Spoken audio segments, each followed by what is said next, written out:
ভোটে জিতলে জলপাইগুড়ি জেলার সব জায়গার উন্নয়ন ঘটাতে হবে, কিন্তু আমি যেহেতু ধূপগুড়ির ছেলে তাই ঘরের কাজটা আগে না করে বাইরের কাজটা করব কি করে। নির্বাচনী প্রচারের শেষ দিনে ধূপগুড়িতে এমনই মন্তব্য করলেন জলপাইগুড়ি লোকসভা কেন্দ্রের তৃণমূল কংগ্রেস প্রার্থী নির্মল চন্দ্র রায়। যে কোনো ভোটেই প্রার্থী একটা ফ্যাক্টর, জলপাইগুড়িও তার ব্যতিক্রম নয়। মূল লড়াইয়ে থাকা প্রার্থী নির্মল এবং জয়ন্ত দুজনেই স্বচ্ছ ভাবমূর্তির। বাম প্রার্থী দেবরাজ বর্মনেরও কোনো দাগ নেই, তবে নির্মল গোটা জেলায় পরিচিত মুখ নন। ধূপগুড়ির একটা অংশের বাইরে সেভাবে তাকে কেউ চেনেন না। কদিন আগেই ধূপগুড়ি বিধানসভা উপনির্বাচনে তিনি জয়ী হয়েছেন। একজন বিধায়ককে বাদ দিয়ে তৃণমূল আর কোনো যোগ্য প্রার্থী খুঁজে পেল না, এই প্রশ্ন ধূপগুড়ির সর্বত্র। নির্মল সাংসদ হলে বিধায়ক পদ ফাঁকা হবে, সেক্ষেত্রে ফের একবার উপনির্বাচন হবে ধূপগুড়িতে। সেটা কবে হবে তার কোনো গ্যারান্টি নেই।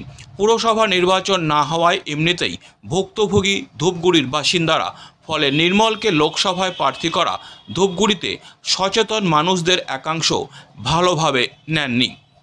আজ বুধবার ছিল প্রথম দফা নির্বাচনের শেষ দিনের প্রচার। এদিন শেষ মুহূর্তের প্রচারে ব্যস্ত ছিলেন বিভিন্ন রাজনৈতিক দলের প্রার্থীরা। বিজেপি প্রার্থীকে দেখা গেছে জলপাইগুড়ি শহরে রামনবমীর শোভাযাত্রায় হাঁটার সাথে সাথে হাত জোর করে ও সাধারণ মানুষের সঙ্গে হাত মিলিয়ে জনসংযোগের মাধ্যমে ভোট প্রচার করতে। অন্যদিকে এদিন সকাল থেকেই শেষ মুহূর্তের প্রচারে জলপাইগুড়ি লোকসভা কেন্দ্রের তৃণমূল কংগ্রেস প্রার্থী নির্মল চন্দ্র রায় ব্যস্ত ছিলেন। ধূপগুড়ি পুরসভার ২ নম্বর ওয়ার্ড, ৫ নম্বর ওয়ার্ড সহ পুরসভার বিভিন্ন ওয়ার্ডে প্রচার শুরু করেন তিনি। উল্লেখ্য, আগামী ১৯শে এপ্রিল জলপাইগুড়ি লোকসভা কেন্দ্রে নির্বাচন, আর তার আগে এদিন ছিল শেষ প্রচার। এদিন বিভিন্ন ওয়ার্ডে ঢাক বাজিয়ে মিছিল করে চলল প্রচারের মাঝেই তৃণমূল প্রার্থী নির্মল চন্দ্র রায় জানিয়েছেন, শেষ প্রচারেও ব্যাপক সাড়া মিলছে। বিধায়ক হিসাবে তিনি এর মধ্যে ১২ থেকে ১৪ কোটি টাকার কাজ নিয়ে এসেছেন ধূপগুড়ির জন্য। এতে তো ধূপগুড়ির উন্নতি হচ্ছে। এরপরে যদি আমি আরও বৃহত্তর পরিবেশের সুযোগ পাই, অবশ্যই জলপাইগুড়ি তো আমার নির্বাচনী এলাকা হবে, সব জায়গার উন্নয়ন ঘটাতে হবে। কিন্তু আমি যেহেতু ঘরের ছেলে অর্থাৎ ধূপগুড়ির ছেলে, তাই ঘরের কাজটা আগে না করে বাইরের কাজটা করব কি করে, বললেন প্রার্থী। আমার এখান থেকে প্রচার আমরা শুরু করলাম আর কি, এই ২ নম্বর ওয়ার্ড থেকে। এরপরে আমরা যাবো আর কি কয়েকটা ওয়ার্ড আমাদের, এরপরে বোধহয় ৫ নম্বর ওয়ার্ডে আছে।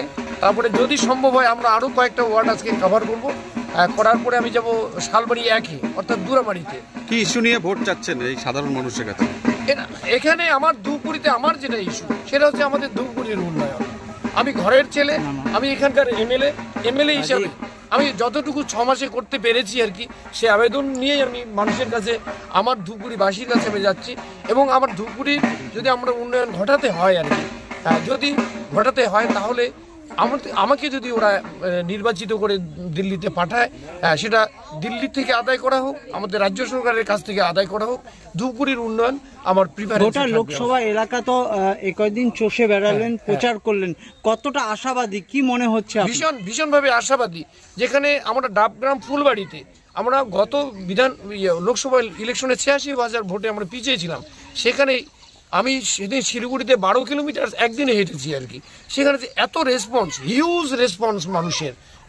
যেমন নন বেঙ্গলি এরিয়াগুলোতে আমি একটা তো এইভাবে যখন আমরা প্রচার করছিলাম, পিছনে ১,০০০ মানুষ। জলপাইগুড়ি লোকসভা একটা বিরাট এলাকা, বাইরে সময় দিতে গিয়ে কি নিজের ঘরেই কি একটু সময় কম দেওয়া? আমি তো ঘরের ছেলে, ঘরের আমার পরিবারের মতো আমার ধূপগুড়ি, তারা জানে যে ঘরের ছেলে আগে বাইরে যে সময়টা দিতে হবে। আর আমি ঘরের মানুষ জানেই ওরা, আমি এর আগে তো আমি এমএলএ নির্বাচিত, কাজে আমাকে চেনে, সবাই চেনে। আমার নতুন করে পরিচয় দেওয়ার কিছু নেই, আমি কি কাজ করেছি সেটাও জানি আর কি। আমি গ্রামের ইয়েতে আমি বলি, একটা সুযোগ পেলাম সংবাদ মাধ্যমে, শুধু মহকুমা নয় আর শুধু হাসপাতাল নয়, এর মধ্যে আমাদের গ্রামের জন্য যেমন জলঢাকার ওখানে একটা হবে আর কি, কি যেন বলে, বাঁধ হবে, সেখানে ২,৬৪,০০,০০০ টাকা। আমাদের ডুডুয়ার ভাটির দিকে ১,০০,০০,০০০ কি যেন বলে ৪ লক্ষ টাকা। গিলান্ডির বাঁধের জন্য এখানে আপার গিলান্ডিতে, সেখানে দুটো মিলে ৭০ লক্ষ টাকা। আমার নিজের যে গ্রাম বামুনটারিতে, সেখানে একটা কানেক্টিং ব্রিজ ৩ কোটি টাকার হচ্ছে। তাহলে এর মধ্যে প্রায় ১২-১৪ কোটি টাকার কাজ এসে গেছে আমাদের ধূপগুড়িতে হচ্ছে। এটা তো ধূপগুড়ির উন্নয়নটা হচ্ছে। এরপরে যদি আমি আরও বৃহত্তর পরিবেশের সুযোগ পাই, অবশ্যই আর কি আমার জলপাইগুড়ি তো আমার ইয়ে কনস্টিটিউশন হবে, কনস্টিটিউয়েন্সিটা হবে, সব জায়গায় উন্নয়ন ঘটাতে হবে। কিন্তু অবশ্যই আমি যেহেতু ঘরের ছেলে, ঘরের কাজটা আগে না করে আমি বাইরের কাজটা করবো কী করে, এটাই আমার ধূপগুড়িবাসীর কাছে, সবার কাছে, এই জন্য আমি আপনাদের মানে ইয়ে থেকে মাধ্যমে আমি এটা আবেদন জানাচ্ছি। Disclaimer. This channel may not promote any violent, harmful or legal activities. All content provided by this channel is meant for an educational purpose only.